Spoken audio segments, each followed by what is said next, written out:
En ce temps-là, Jésus arrivait dans la région de Césarée de Philippe, demandait à ses disciples, au dire des gens, qui est le Fils de l'homme? Ils répondirent, pour les uns Jean le Baptiste, pour d'autres Élie, pour d'autres encore Jérémie ou l'un des prophètes. Jésus leur demanda, et vous, que dites-vous? Pour vous, qui suis-je? Alors Simon-Pierre prit la parole et dit, tu es le Christ, le Fils du Dieu vivant. Prenant la parole à son tour, Jésus lui dit, heureux es-tu, Simon, fils de Jonas.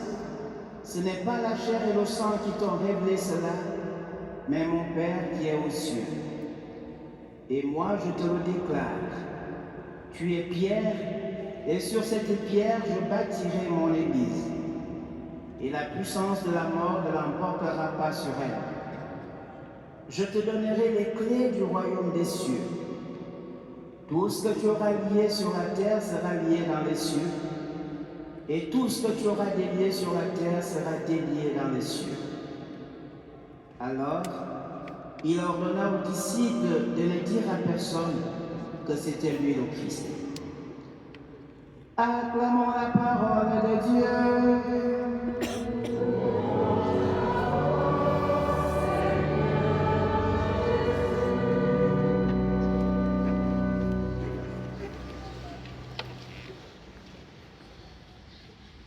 Bien-aimés dans le Seigneur,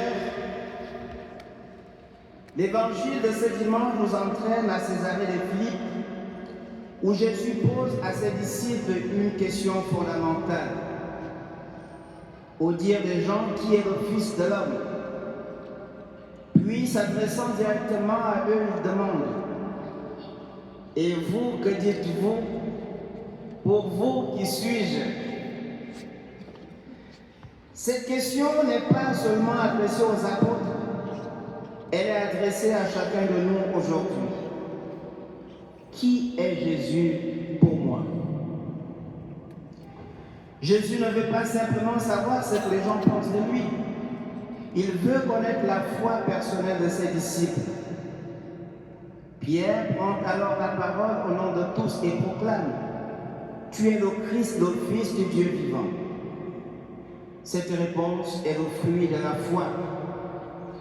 Pierre n'a pas découvert cette vérité par ses seules capacités humaines.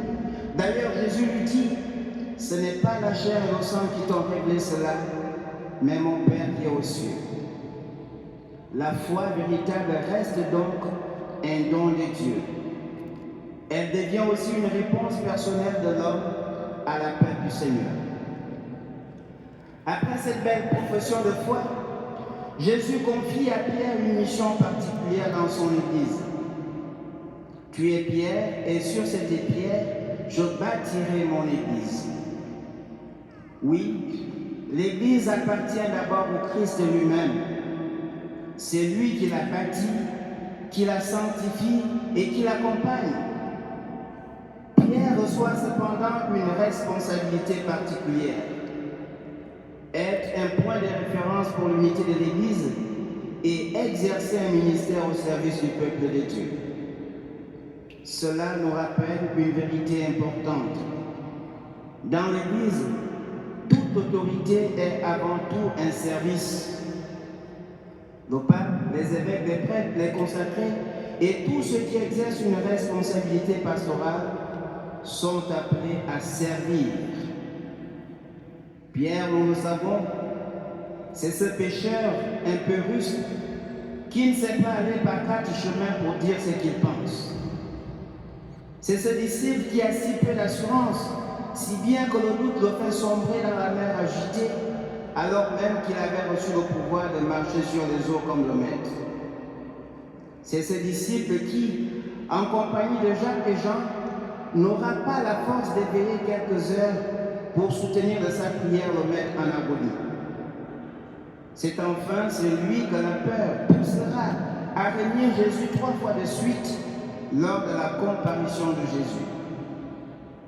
Tous ces rappels montrent bien que Pierre est loin d'être le favori en termes de qualité et d'exemplarité. À tout point de vue, il semble être non pas le meilleur des apôtres. Tout porte même à croire qu'il aurait moins de qualités que de défauts. Et pourtant, c'est à lui que Jésus confie les destinées de son Église. Tu es Pierre, et sur cette pierre je bâtirai mon Église. Et je te donnerai les clés du royaume des cieux. Pourquoi donc Pierre est choisi et pas un autre, peut-on se demander? Bien-aimés dans le Seigneur, personne ne mérite plus la grâce de Dieu par rapport à un autre, tout comme personne n'est exclu de la grâce de Dieu. Le choix de Pierre n'est pas une question de mérite, mais de grâce. La grâce gratuite que Dieu communique à ceux qu'il choisit.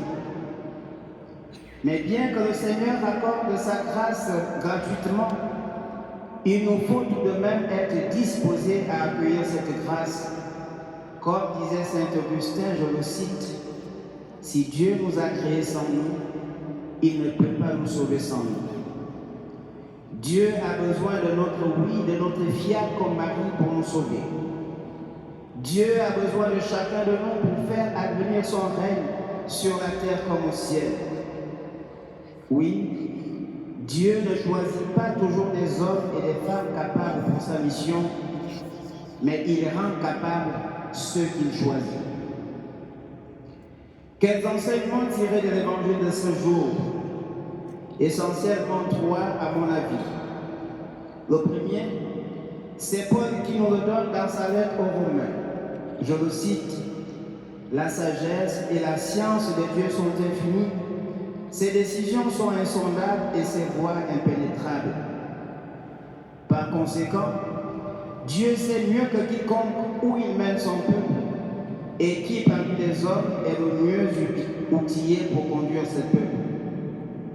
Ceux que le Seigneur choisit, bien-aimés, qu'ils soient brillants ou qu'ils nous paraissent minables, sont toujours en réalité des hommes et des femmes de la situation.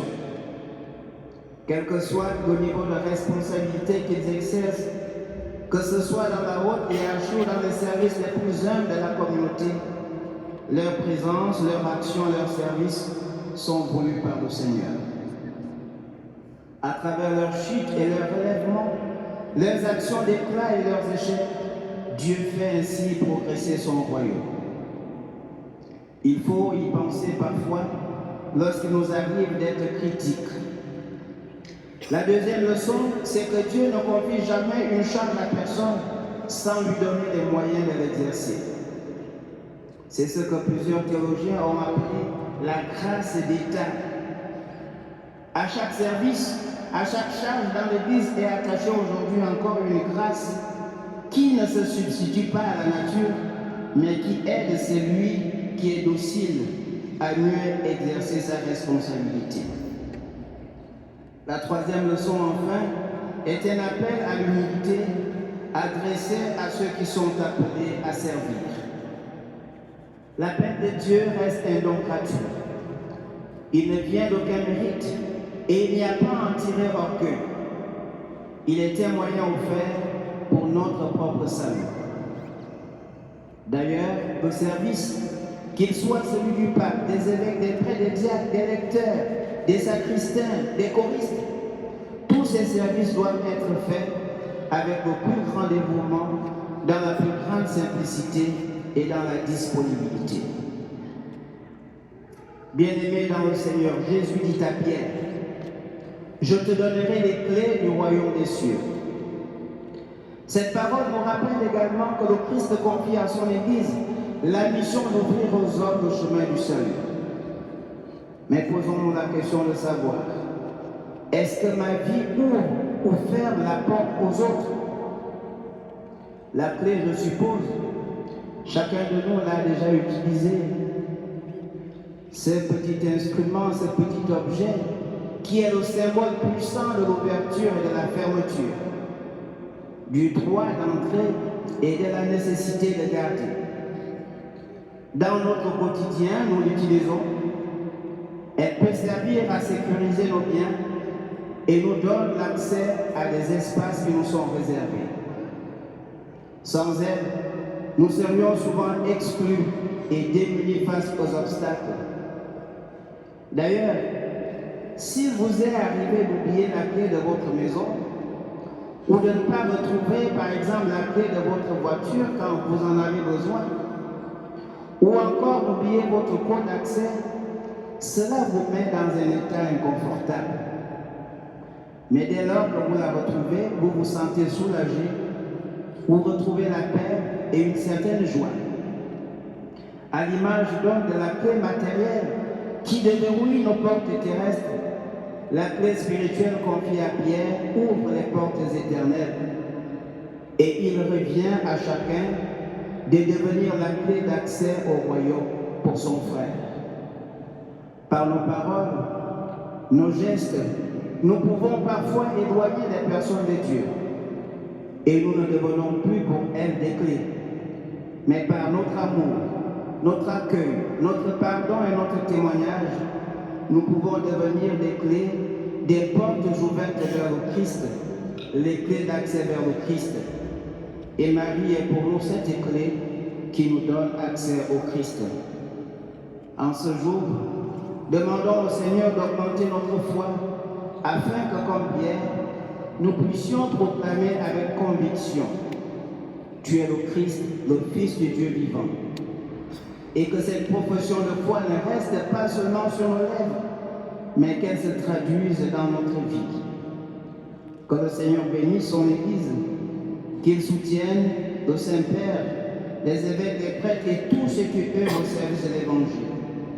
Et que Marie, Mère de l'Église, nous aide à rester fidèles au Christ et à son Église. Amen.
Pour nous guérir de la mort, ainsi tu fais de notre existence périssable un passage vers le salut par le Christ notre Seigneur. Par lui, les anges adorent ta majesté et se réjouissent en ta présence à jamais. À leur hymne de louange, laisse-nous joindre nos voix pour chanter et proclamer.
Toi qui es vraiment saint, toi qui es la source de toute sainteté, Dieu notre Père, nous voici rassemblés devant toi et dans la communion de toute l'Église. Nous célébrons le jour où le Christ est ressuscité d'entre les morts. Par lui que tu as élevé à ta droite, nous te prions.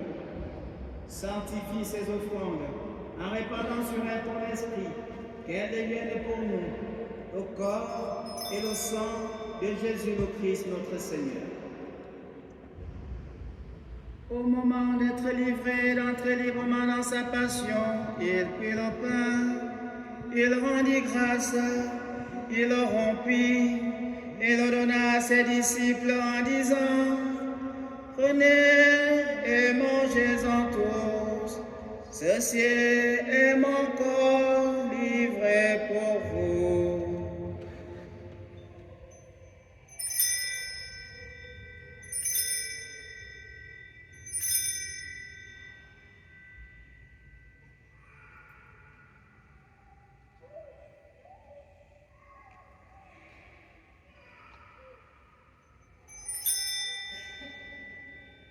De même, après le repas, il prit la coupe.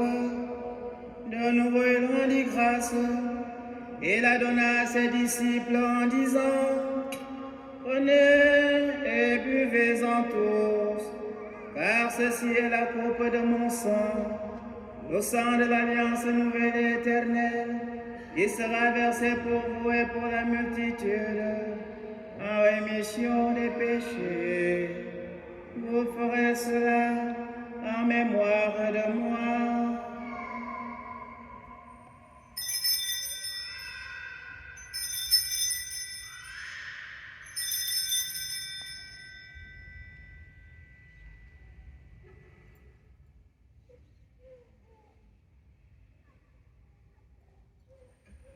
Tu as connu la mort.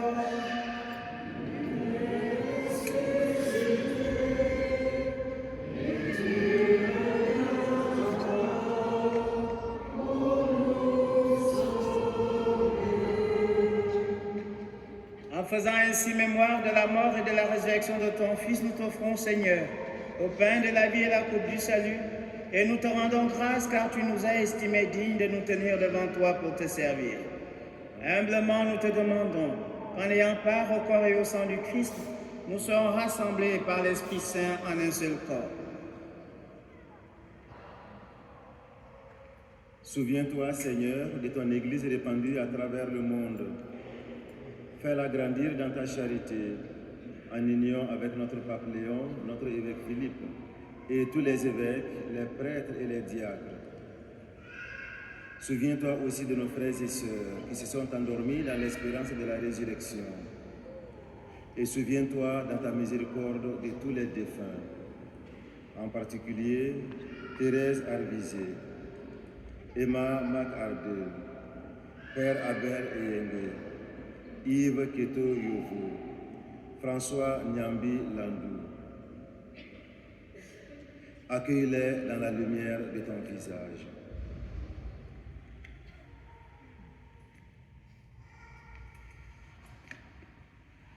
Sur nous tous, enfin, nous implorons ta bonté. Nous implorons ta bonté pour la paix dans le monde. Permets qu'avec la Vierge Marie, la bienheureuse Mère de Dieu, avec Saint Joseph, son époux, les apôtres et tous les saints qui ont fait ta joie au long des âges, nous ayons part à la vie éternelle et que nous chantions ta louange et ta gloire par ton Fils Jésus le Christ.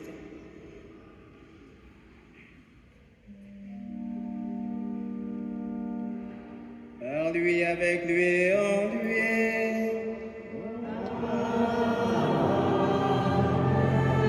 À toi, Dieu le Père Tout-Puissant, dans l'unité du Saint-Esprit, tout honneur et toute gloire pour les siècles des siècles.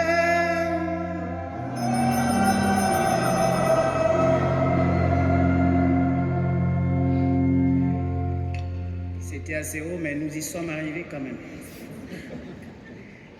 Unis dans le même esprit, disons avec confiance la prière que Jésus nous a enseignée. Notre Père.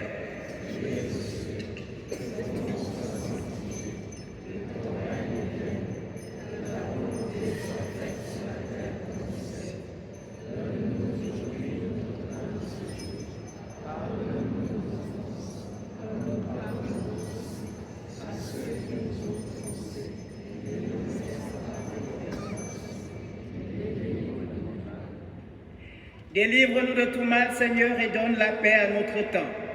Soutenus par ta miséricorde, nous serons libérés de tout péché, à l'abri de toute épreuve. Nous qui attendons que se réalise cette bienheureuse espérance, l'avènement de Jésus-Christ, notre Sauveur.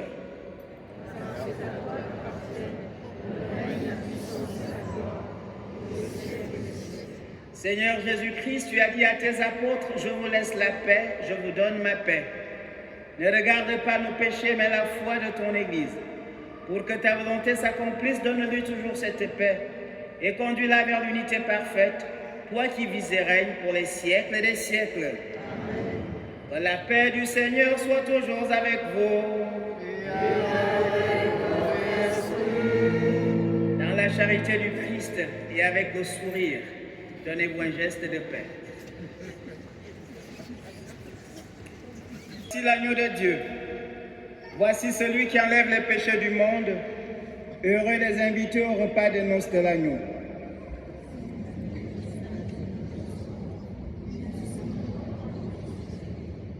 Que le corps et le sang du Christ nourrissent en nous la vie éternelle.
d'affronter mon premier hiver, je m'en souviens encore. Et je pense être déjà assez prêt pour affronter les hivers prochains. Vous m'avez aussi souvent invité chez vous pour déjeuner ou dîner, alors que je n'étais pas habitué à cuisiner. Je pense déjà être un cordon bleu. Je garde plein de souvenirs de Chartres et je me recommande à vos prières pour la suite de mon ministère. Je voudrais tout de même remercier de façon particulière la chorale Notre-Dame de Joie qui animait cette belle célébration, avec bien sûr Edith. À Dorcas, ma grande sœur, et à toute son équipe, merci pour tout. À l'équipe des EHPAD Saint-Charles du Jardin de Chartres, l'équipe Notre-Dame de Chartres 22. À mon neveu venu d'Orléans avec sa famille, aux amis venus de Paris et d'ailleurs, à tous et à chacun, merci et que le Seigneur vous bénisse. La cathédrale Notre-Dame de Chartres va beaucoup nous manquer.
Soit avec vous.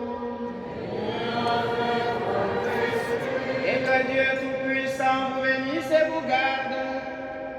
Le Père, le Fils et le Saint-Esprit. Allez dans la paix du Christ.